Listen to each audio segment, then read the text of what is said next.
Okay, I'm here with Lou Gramm, the voice of Foreigner, and he's also done many solo acts as well. It's a pleasure to have you here, Lou. My pleasure. Thank you so much. Really Sure appreciate thing. your time. You bet. Lou's going to be headlining the Wildflower Festival in Richardson, Texas, and we're lucky enough to get a little bit of time with him. So, I want to know, where did it all start for you? What, did you pick up an instrument? What was it that musically? Where did this come from? My parents were both musically inclined. My dad played trumpet and had his own big band in the 40s, and it just so happened that my mom was the singer in that band. Okay. And they married and had 3 children. I have 2 brothers. We all play instruments. In fact, my brother Ben drums with my band right now. He's currently in the band. Yes, and it just, I think it's in the blood, Wow. How is it that Black Sheep got started? About how old were you, and when did this happen? I think I was about 19 years old, and I had played in a few cover bands, and kind of cut my teeth on that kind of thing. But I had already started writing songs, and was determined to have my own band that played all original material, and in hopes of garnering a record contract. Sure. Now, what's the time frame for Black Sheep? Early 70s? Late 60s, 69, and I think it lasted almost through 75. And you were playing what, locally in your hometown? Playing locally in our hometown, which is Rochester, New York, okay. Until we had a band come to Rochester called Procol Harum, and they were a very popular British band, and the tour manager, we opened for them in Rochester, and the tour manager heard us and liked us, and sent our demos to the president of the company, and we were the first American act signed to Chrysalis Records. Okay, I read about that. Yep. How did that feel at the time? Fantastic. It was like, wow, hey, we're the first American group to get signed to this label. Yeah, and Chrysalis was in the process of putting offices on the east and west coast of the states, and going to make a big push to break through as a rock record label. In this side of the ocean. They already were very well established in Europe. As it turned out, they did not come to America, and we found ourselves being the first American act on Chrysalis without any support in America. Oh, So that contract ended quickly. Kind of bittersweet. Yeah, it was actually, but we were picked up right away by Capitol Records. Yeah, it was good, and we recorded 2 albums on Capitol Records, toured with a lot of different bands, and the last group we were touring with was Kiss, and our truck. Just a little known band name. Yeah, our equipment truck slid on the ice off the highway and tipped over, and we lost all of our equipment. By the time the insurance settled and we were able to buy new equipment, we had lost the tour. And we lost our record contract, So it's just one of those things. What year was 75? That was 75. Okay. And kind of was back to the drawing board. Back to the drawing board, and that's when this gentleman, Mick Jones, called. So this would be your future bandmate member. Yep. For Foreigner, correct? Yep. Mick Jones. And he funny enough, had a Black Sheep album. We had actually met him and his bandmates when they came to Rochester, and he had an album of Black Sheeps and asked me to come to New York and audition for his new band. Wow, and that's how you met Mick Jones. That's how I met Mick Jones. And there wasn't any bad blood about you leaving Black Sheep, or your band was very supportive of you going to audition. Yeah, they knew our situation did not look good, and encouraged me to go get him. Do your thing. Yeah. Okay, now you're with Mick Jones, and he's got the upstart Foreigners getting started. What was that first year like? It was pretty crazy. We were auditioning for record companies. We were rehearsing during the day and then writing songs in the evening. Okay. It was a pretty hectic pace, you know, a full day. But it didn't take too long for you guys to have a first big hit single. No, correct? no, we were signed by Atlantic Records and came out with our first album in 1976, and our first single was a big hit for us. Feels like the first time. Feels like the first time. Yep. And at that point in time, did you feel like, I've made it, and this is great, this is a good feeling? Collaboration, I take it? Oh yeah. Okay. Oh yeah. Yeah. It felt great. You know. It was kind of for all the previous years of work and how close I had felt I'd gotten to some modicum of success, to finally have an album out that was being played and in the charts felt real good. You know. Amazing. How old were you at that time? 26. 26. Wow. So you got the whole world Oh yeah. at your fingertips. It was nice. Very nice. Did you start touring right away that first year? We did, yeah. To support the album, we were we actually opened for the Doobie Brothers on their big tour. They had released an album, and Michael McDonald was with them at that point, and Taking It to the Streets was the big single and stuff, and it was a very successful tour, and they were real good to us. We became fast friends with them. Was a good situation. Sure. And then you continued to have hits with Foreigner throughout the late 70s. 78 was Hot Blooded? Yes. Correct? Yep. Okay. And then 79 was another album? Yeah, it was Head Games, Head Games. Okay. and then the band kind of trimmed down from 6 people to 4 people, and we recorded Foreigner 4 was our 4th album. Tell me about that, because that's a big, huge album, and I know that this was maybe attaining a new level of success maybe for you guys? It was a level that I didn't think was attainable, to tell you the truth.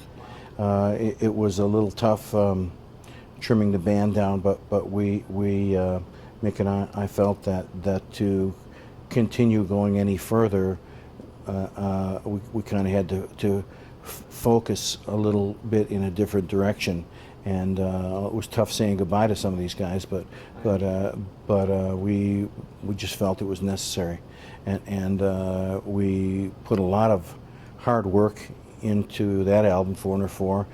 Mutt Lang produced the album. Okay. That was he had just gotten done doing AC/DC, so you know, Another big act. another big act, and you know, Foreigner 4 came out. It was a very, very big album, our biggest album. Tell me a little bit about the writing process. Were you involved in a number of the big hit singles? Oh yeah, Obviously? yeah.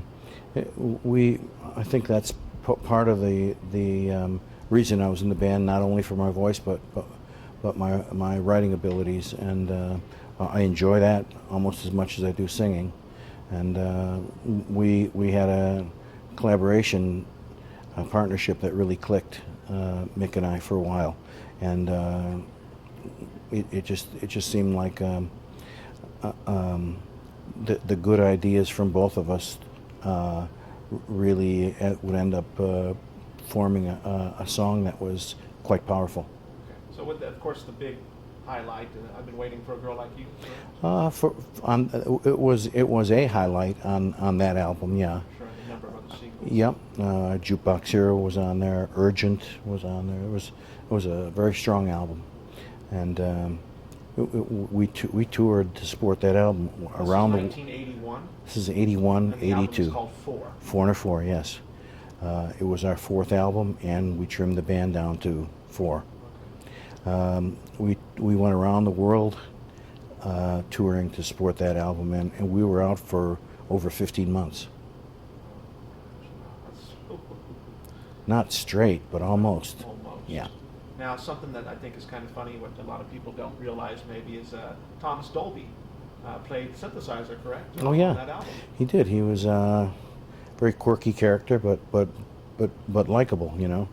And I think because that's when new wave was coming into its own.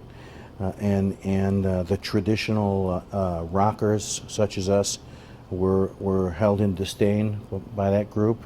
So when he came into the studio to work with us, he was a little bit, snobbish, I think once he started working, the clash between rock band and new wave. yeah. Okay.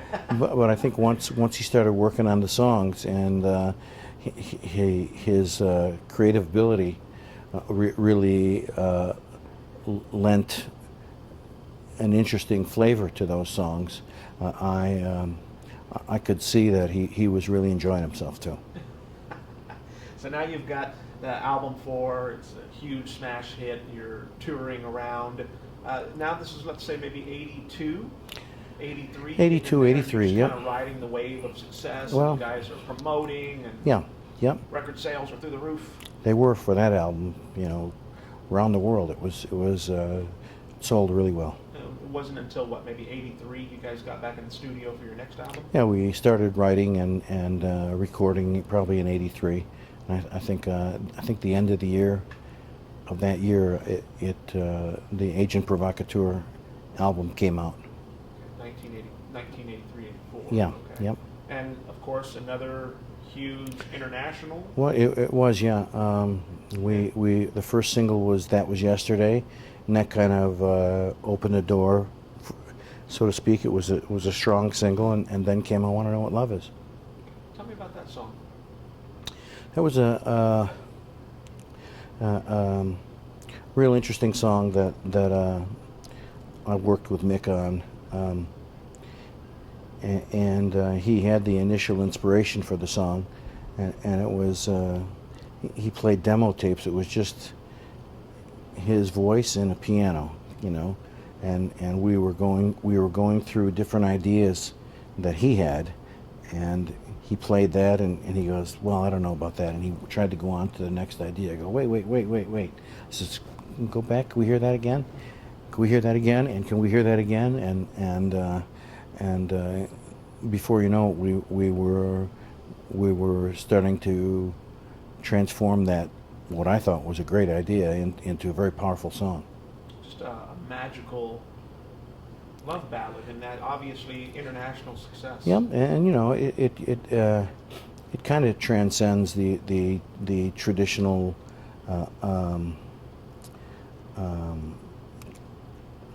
love song in that there's a I think there is a heavenly element to that. Most definitely. I mean, it's just one of those songs that it's forever on the air. Really, yeah. I want to know what love is. Yeah, it was fun to record, and the production and everything. We had to be careful not to blow it up so much that it lost its tenderness and its kind of one-to-one kind of feel to it. It was suggested to us by a friend to try a choir for the background vocals, and this friend, who was a friend of Mick's, actually knew of a good choir, a choir that recorded Christian songs, and gospel songs, and they came into the studio. They knew the song. We had given them the demo tapes. They knew the song, and they came into the studio and they got in a big circle, and they held hands and said the Lord's Prayer, and then they started to sing, and they were awesome. Amazing experience. Amazing. Just amazing. Well, I can tell you I'm a huge fan of music from the 80s. Of course, I was only about 5 years old when that song came out, but I can tell you that I can remember hearing that song, and it's always been one of my favorites, and amongst a lot of other 80s Great, thank you. Thanks. So it's great stuff. Okay, let's move forward a little bit to, I know it's maybe around 1987, and you did a little bit of work for a soundtrack. Tell me about that. Yeah, had the opportunity to. This was while I was recording my first solo album, as a matter of fact, if that's the one you're speaking of. Yes. And we were offered the chance to do the title song for the Lost Boys, and we were shown some trailers, so we get an idea of what the movie was about. And the bass player Bruce Turgan and I sat down and started throwing ideas out, and we came up with the song "Lost in the Shadows," theme from the Lost Boys, and actually had actually met Kiefer Sutherland. He came in for the video. We did a video for the song too, and the producer of the movie, whose name is escaping me now. I know it cold and I can't think of it. But this is one of those really big, late '80s vampire flicks. This Oh, is it was well awesome. Before your Twilights Yep. and stuff like that. Totally. At any rate, the same guy that produced the movie produced the video, and it was a spectacular video. Okay. And at the same time, you have the hit single "Midnight." Yeah. This is a While solo effort by you. yes, apart from yeah, while we were recording Lost in the Shadow, we were also working on my first solo album. So. And then also, didn't you had something that you went right in? Didn't Foreigner release an album right about '88? Well, yeah, they did that. Continued to work Yep. with them on that. Yes, and then I had another solo album, the one that yielded Just Between You and Me, and then right back in the studio with Foreigner again. What was that like? I mean, I'm just thinking about the timeline here from around '78 to '88. I mean, you've got pretty much one hit right after another. And a lot of work in between. A lot of work Yeah. in between. So Yep. you've got 10 years there where you're. Yeah. I mean, you guys are on fire. Yep.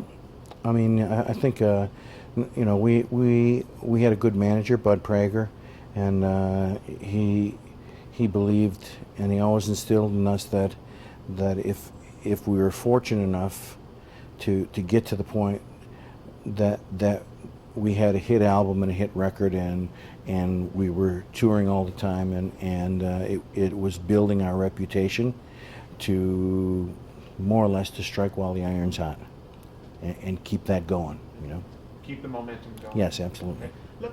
Let's jump ahead a little bit. What happened in the late '90s? You had some health issues. I did. Mick and I had just finished the Mr. Moonlight album. That was our first album, I think, in about 8 years, and we were set to begin touring to support it, and I started experiencing really intense headaches, and I was also experiencing blurred vision. Is this around '96, '97? This is around the end of '96, Okay. early '97, and Never had this experience before. No. And my long and short-term memory started to get spotty. For instance, I went to call my mom and dad's number, and I think they had that phone number for about 25 years. And I got the prefix right, and I went to dial the last 4 numbers, and it wouldn't come to me.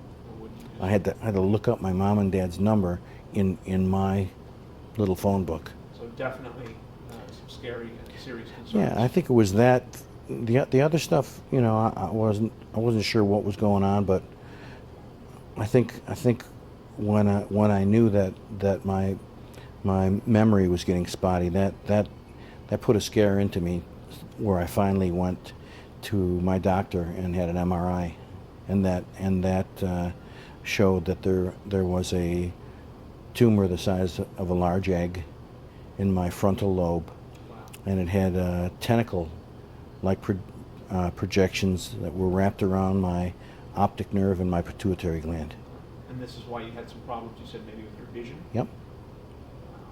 Pretty scary stuff. Yeah, and I couldn't find anybody to operate on it. That was even scarier. Where were you at the time? In New York? I was in Rochester, New York, and I went to our hospital, Strong Memorial Hospital, which is very well known for that type of thing, and they said they would operate, but it was less than 50% chance of success, and he suggested I see a specialist in New York, and so I got my hopes up and went down there, and his prognosis was even worse. He wouldn't operate on it, and sent me home. At this time, I mean, kind of all of your musical activities, everything's on hold. Everything's on because hold. You're handling your health issues, right? Yep. So then, what ended up happening? I happened to see a segment of 2020, and there was a portion of the show that talked about Dr. Black at Brigham and Women's Hospital in Boston, who was the purveyor of laser surgery that could operate on tumors that were considered inoperable, and the success he was having with it. And at the end of the segment, it gave his office number. And that was it. You picked up the phone. Picked up the phone first thing in the morning, told his secretary my situation, and she really suggested strongly that I get my MRIs and get on a plane. And the next day I was there having more MRIs, and the next morning at 4 in the morning I was wheeled into the operating room. It was a 19-hour operation. And that operation took place in Brigham and Women's Hospital in Boston. Yep. Boston. Yes. Okay. So, was everything a success?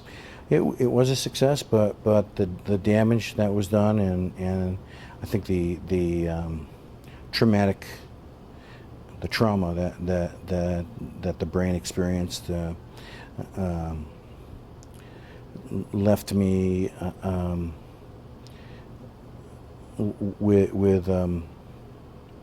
still with memory problems. I couldn't remember the words to my songs. Yeah, and it's always been there for you. That's just like yeah. You don't even think about it. Now I'm writing them out and taping them to the floor. Jeez, that was crazy. And because of the damage to the pituitary, and the adrenals now are defunct as well. Everything I normally ate, a lot of it was I wasn't burning it. It was, and I ended up turning to fat, and I put on almost 100 pounds in 3 or 4 months. That much weight in 3 or 4 months. And I had no idea why. And problem with the glands. Problem with the glands. Of course, I was getting real depressed about it, and at the time, your family, you were close with your family. Yeah, they were married at the time. They were supportive. I got married 5 months after the operation. Okay. I don't remember much about the wedding. But you had someone who was there for you. Yeah. Yep. And so I would say about, my focus was very fuzzy. I developed sleep apnea and didn't know it. I was falling asleep behind the wheel, and I got into 3 really bad accidents, and I didn't know why. I was a good driver normally. It was kind of a situation where the operation was successul, but then you had this collateral damage and these other side effects that you had to deal with. Yep. The weight gain, the loss of memory. Yep. Playing with your vision as well. Yep. The sleep apnea. Now, how long did this go on for, or does it still go on? It's still there, but not at the level it was. I've lost a lot of the weight. My headaches and my memory and stuff are I would say they're back 90%. And while the sleep apnea is somewhat there, I'm not on a CPAP machine anymore. I pretty much can sleep through the night normally, but you're in a compromised situation after an operation like that, and then you get hit with all this other stuff. It was, But you were able to make it through. Well, I made it through, but not on my own strength. I'll tell you. Good Lord helped me for sure. I was ready to cash in. Yeah. When did you finally start the Lou Gramm Band? What year was that? It was I think it was 1994, end of 94. Okay.